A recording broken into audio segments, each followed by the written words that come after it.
1930 সাল পর্যন্ত আর্জেন্টিনা বিশ্বের 10টি ধনী দেশের মধ্যে অন্যতম ছিল। যখন আর্জেন্টিনা খুব ধনী দেশ ছিল তখন তারা এই থিয়েটারটি নির্মাণ করেছিল। 2001 সালে এটি ছিল আর্জেন্টিনার জন্য সবচেয়ে কঠিন দিন।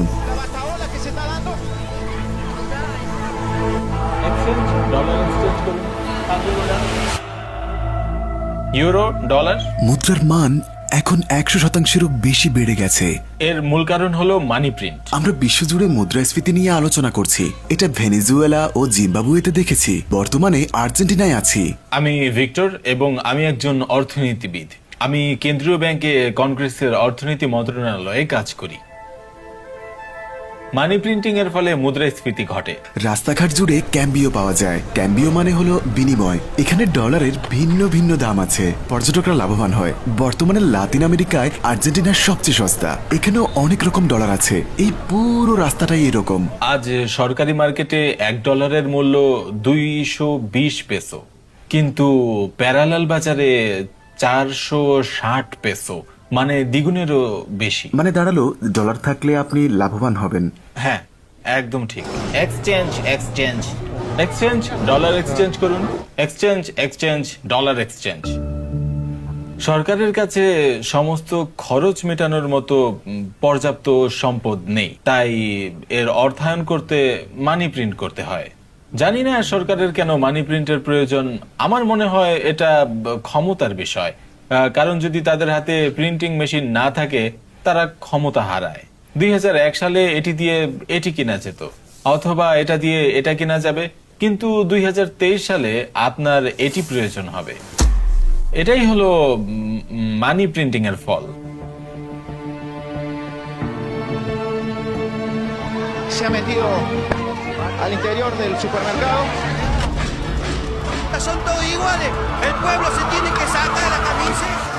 দিন দিন সংকট আরো তীব্র হচ্ছে।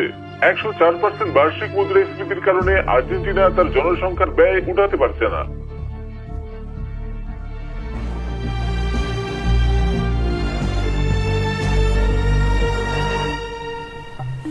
এখন আমি এগুলো তুললাম, যার এক্সচেঞ্জ রেট অনেক বেশি পড়েছে। কিন্তু আমি যদি ডেবিট কার্ডে তুলি তাহলে আমার কাছে এই ডলারের অর্ধেক থাকবে।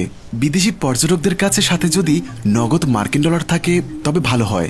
স্থানীয় বাসিন্দারা স্থানীয় মুদ্রায় বিনিময় করে, কারণ এটি সরকারি রেট ছাড়াও আরেকটি রেট আছে। কালো বাজারে সব আছে, যেমন ব্লু ডলার সহ আরো অনেক ধরনের ডলার। তো আর্জেন্টিনায় আমাদের 12রও বেশি ধরনের ডলার রয়েছে।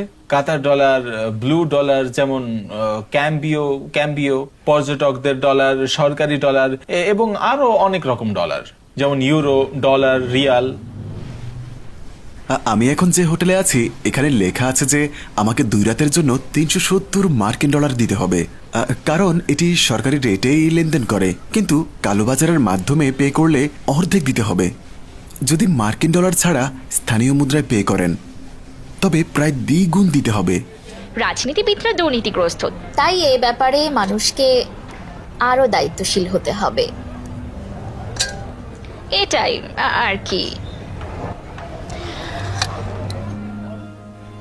আমার মনে হয় যদি আমরা নীতি পরিবর্তন না করি তবে জিম্বাবুয়ে, লেবানন বা ভেনেজুয়েলার মতো আর্জেন্টিনারও ভবিষ্যৎ হতে পারে।